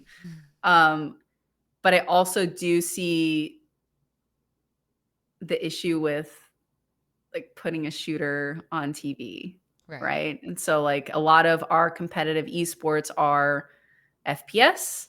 Yes. Fortnite, I know there's no blood, but again, it's kind of difficult. But at some point I would love to see esports be accepted as a whole and be watched as the Super Bowl is at some point. In content creation, it's already getting there, whether people want to agree with it or not. Everybody is watching a content creator, whether they see it in that light or not. And that is a lot due to TikTok. So Instagram could have been made the argument of like fitness influencers. Technically, that's content, right? You're mom talking influencers. Correct. Like you're talking about like how to be a better runner, how to lift, and you're posting like pictures of, again, content. Everything is content. Mhm. Um, but TikTok is creation, and everybody pretty much watches TikTok. Yes. And at some point, that's going to be done in the masses, and people will be watching streams on TV. I mean, reality shows are almost that. Mhm. Podcasts, I feel like gaming almost like the kind of like revolutionized it. I mean, like you're streaming podcasts, right? Mhm. I don't know. I think at some point streams will make it to TV. Mhm. Whether it's gaming or not, whether it's TikTok, everybody at this point can be a content creator. You can be found on any platform, YouTube, if you have any talent. Yeah. The possibilities are really endless. Mhm. It's a whole new way of storytelling. It's a whole new way of connecting and creating content that is entertaining for Oh people. yeah. And I think this is a really interesting time with, of course, the SAG now finally signing on this end on potential deal, but even the broader conversation of where are we getting our entertainment? How are we paying entertainers, content creators, right? On this end. How does this look on a sustainable level? I know Netflix is terrified of TikTok, right? They've been huge and pulling Yeah. over views and competing. Like your shows aren't just competing against content creators, it's against everything on every other social media platform that's out there. So it's very difficult to make sure that you stand out on that place. I think you make an excellent point of saying perhaps the difficulty of getting on the Olympics, knowing that we use a lot of FPSs that are shooter based on that end, and the difficulty to make that a conversation. Like we haven't seen things like paintball enter into the Olympic space either, and knowing that current conversation around gun control, that might make it a harder case to have on an international level still at this point. But I think you're right on to say, in terms of other forms of media and where we're starting to legitimize as a sport, as a form of anything, right? Of information as general, we've got a lot more to advance there. And even then, you don't even need cable anymore. Like True. One everybody less thing to pay cancels their for. cable, right? Yeah. Because entertainment's so accessible, and it's to the point where you're constantly expecting high quality of shows. You're just getting like Yeah. such good content. Yeah. At what point will it cap out? Mm-hmm. Yes. Like, how expensive is it for Netflix to constantly make such ridiculous We got like Game of Thrones, right? The Yes. Last of Us is now a big deal. Like, there's cost behind all of that. Mm-hmm. And I was thinking about this earlier. When I was growing up, the people that were famous were in Hollywood. Mm. Because of content creation and because of reality TV, influencers have now taken a good chunk of that space. And again, that just goes to show where content creation is heading. Anyone can be an influencer, anybody can be famous. Mm-hmm. Yes. Yeah. Yes. I think that's interesting. I think the world is trying to figure out how do we fit them in now with everything else, which is probably the worst way to do it. And to say, like, here's our models. How do we take influencers and bring them in instead of how do we work with them? It makes me think of Oh, like the yeah. big kind of disaster conversations around Fashion Week. We'll take people who have posed on Instagram and we'll make them walk runways for the first time. I'm sure it'll be fantastic. Like it wasn't adapted. It wasn't flexible in recognizing what content creators bring to the table, and we're trying to get them to fit into platforms or spaces where they weren't developed around. They weren't building their brand or identity, their persona around. I also think this is interesting. I want to ask you a question on this because oftentimes when we think about content creators, there's a unique talk about branding. Most branding, we think of companies, but for content creators, it's very much them. Their brand is them. What do you think about that process where when we're looking and working with others, how much it weighs on the actual individual, like who they are, how they carry themselves, how they choose to present that degree of their own authenticity that they continue to bring every single time versus the safety sometimes and lack of face that we get from an organization? It's interesting. So It's funny you touch on the brand. I haven't thought about this for quite some time, but indiv- everybody has to basically have a brand now. And it's weird to think about. Even working for Gamer Advantage, you're representative of the brand, but you almost have to have a brand yourself to build a community yourself to represent your brand. It's almost an expectation Yes. to put content out there and build your own personality in your community, even in this business space, to represent, like, let's say Gamer Advantage. So people are going to want to like get to know me, right? Mhm. So I have to put content out. I can only imagine what it's like as a content creator, because you have to consistently produce content, even personal content that you're putting out on socials, to maintain that brand Mhm. and to continue growing it. But you're right that Uh, even if you aren't a content creator, your brand and you still have to be a content creator to some degree, no matter yes, and what. I'm personally, for me, I'm not used to that. So I think in the last couple years, I tried to get out of my box a little bit, Mhm. because it does help the brand as a whole, a Gamer Advantage as a whole, for people to get to know me. People are interested. They want to see, they want to learn about my life. And that, again, all of that is really weird, right? You're posting pictures of yourself Yes. so people can stay up to date on your life, and you can be a part of the community and keep your relevancy. Let's just be honest. That's what that is Yes. within the community. And there's an expectation behind it. Mhm. For companies in general, that's an iffy one. I mean, Yeah. being authentic, actually interacting with the community, building a personality around a brand. Mhm. Ours is a little, Joel used to run our socials. We used to talk about MILFs a lot. Our community really enjoyed that. But, creating your own persona where did that cut you off? That Was that too totally much? surprised me. No, I love it. Yeah. Yeah, yeah, Yeah. yeah. Okay. Um, that totally caught me off guard. Like, you're just laughing. Like, it's Yeah. so natural to me to talk about MILFs that, like, I Yeah. was just Yeah.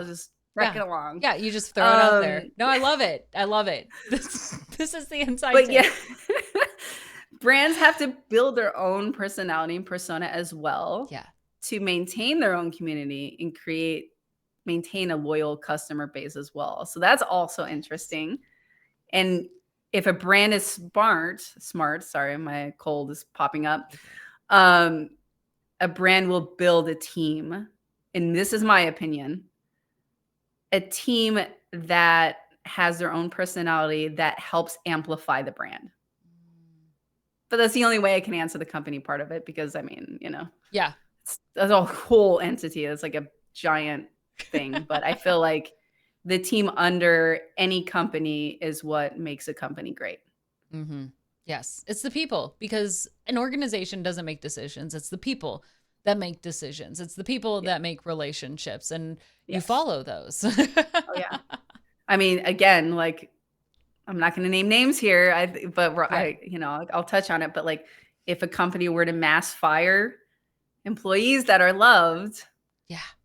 there's severe backlash.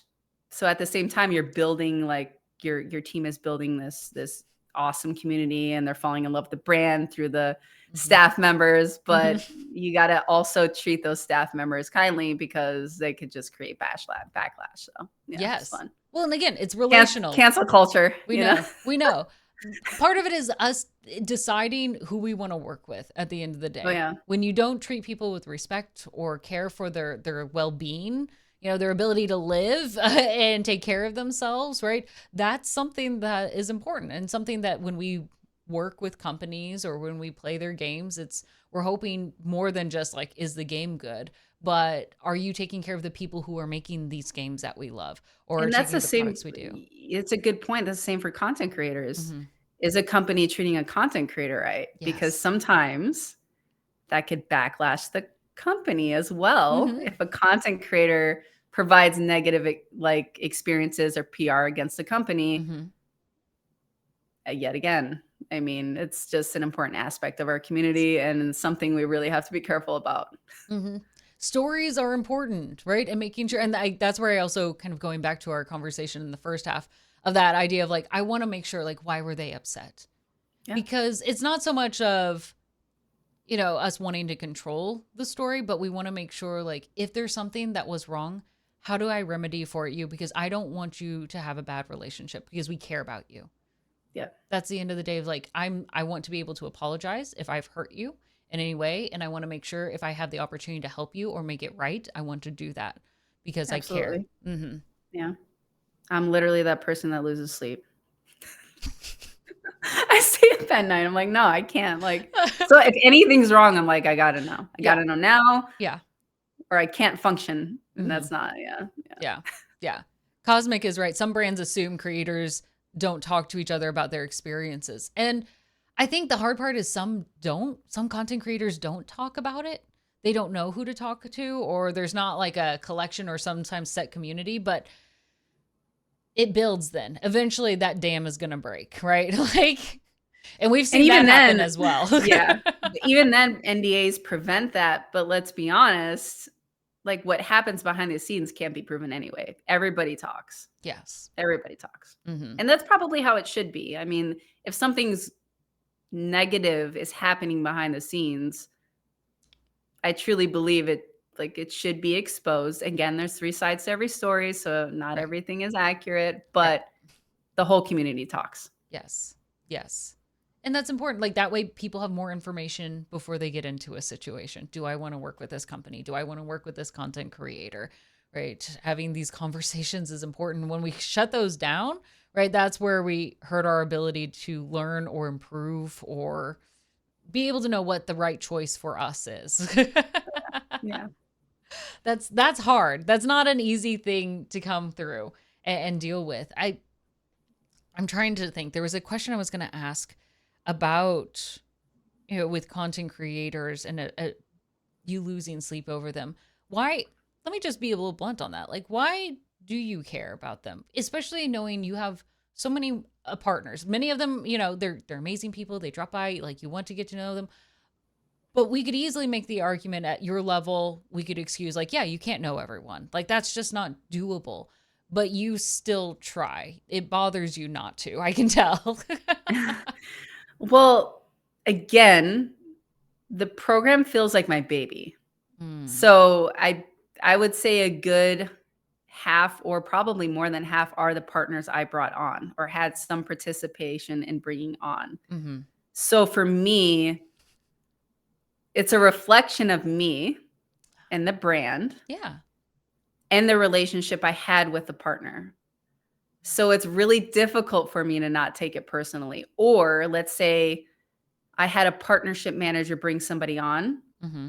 I brought on that partnership manager. So Mm, again, it's a reflection of me, even though it's their actions that did it. yeah. And I feel the need to correct it. Mm-hmm. It's like built in me to fix things.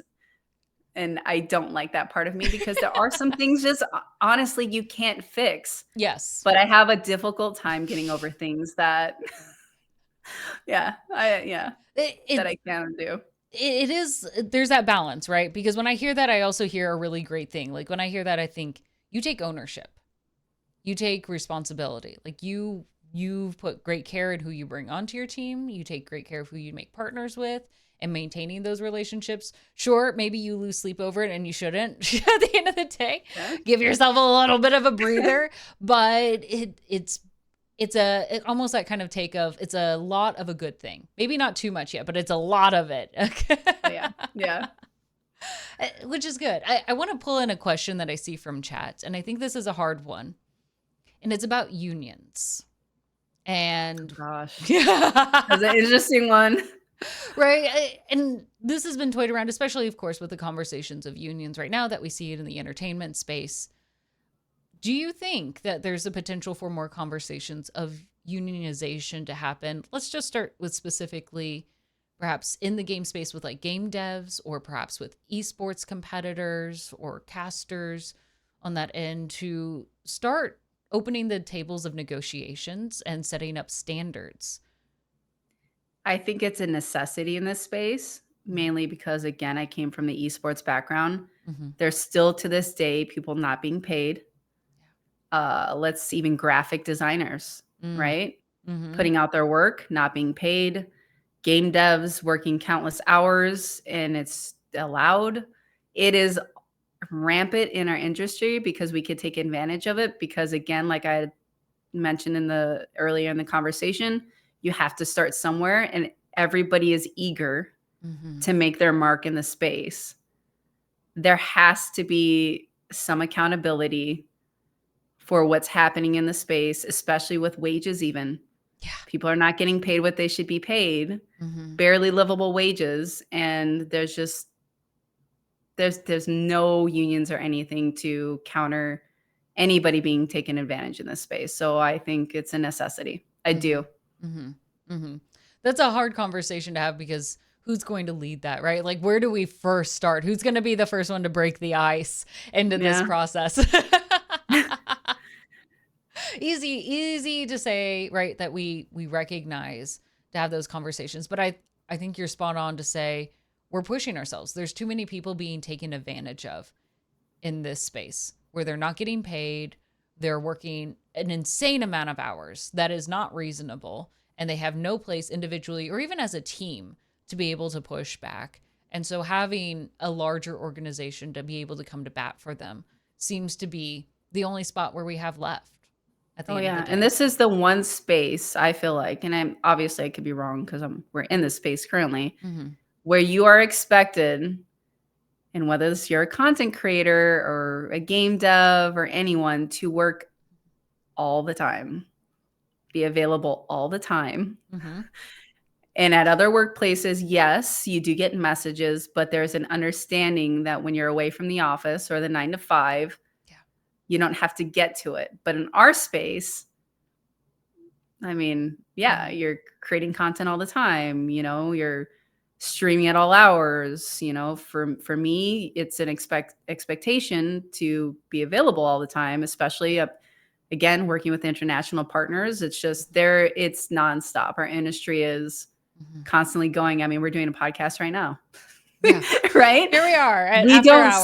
sleep. Like we don't sleep. Yeah. And to an extent, there has to be a healthy balance. We see burnout happen all the time with streamers.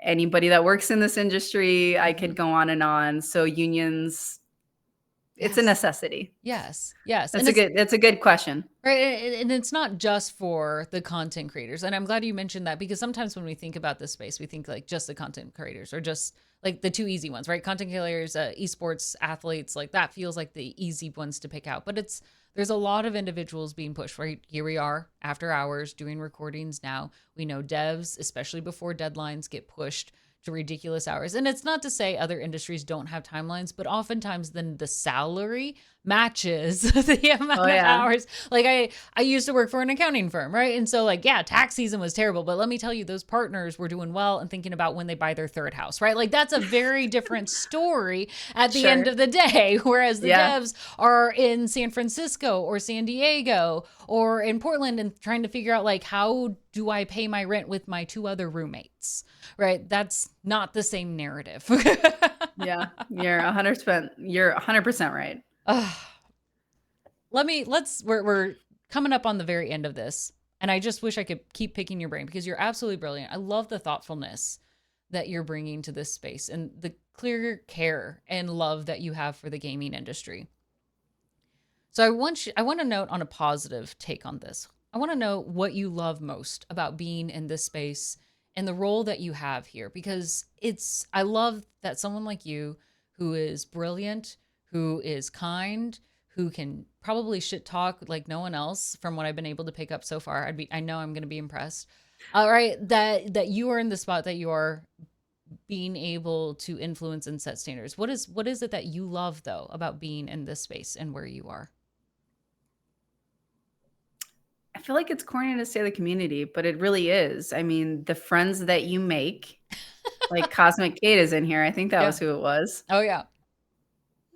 You find such great people that you can spend hours with just bullshitting, that become real life friends. Yeah.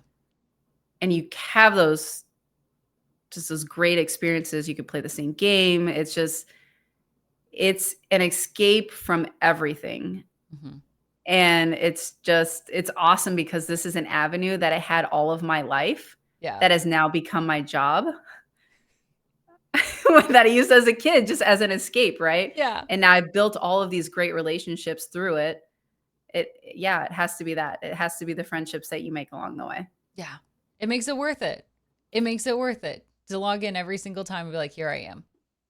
You can even I love work in that. Discord with your friends. It's awesome. Yeah. Like, it was a cheesy answer, but I will accept it.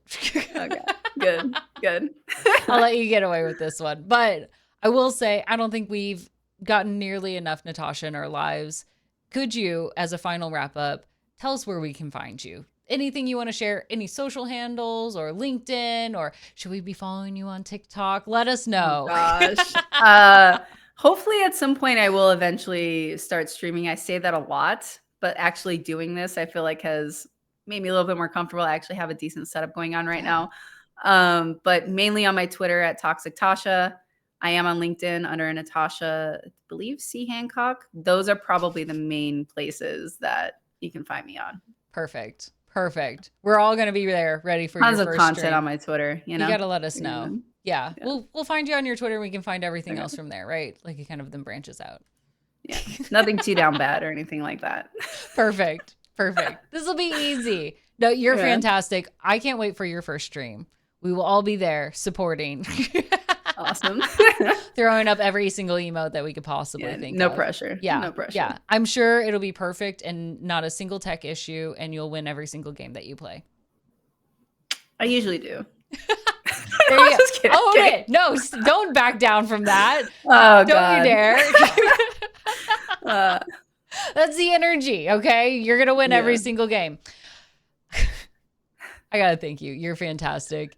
You are an honest, great person. Thank you for letting me steal your time and bug you with a million different questions that I could possibly throw at you. You are a champ for every single one. And I know I can see it already. Chat loves you. And I'm a little jealous that I've been kind of beaten out on my own stream here. So thanks. How dare you? How dare you upstage me? All right, we'll be following you all over, keeping your eye out. What platform do you think you'll at least be streaming on? Twitch. We'll keep an eye for you on Twitch. We'll keep it tuned. I'm excited for all you for hanging out with us. Thank you for dropping by on our Pink Pixels episode. We'll be continuing more every single Monday where we have amazing women in the gaming space where we pick their brains, learn more, gain new insights, and we just become better gamers overall. Better people. Y'all take care of yourselves. Peace.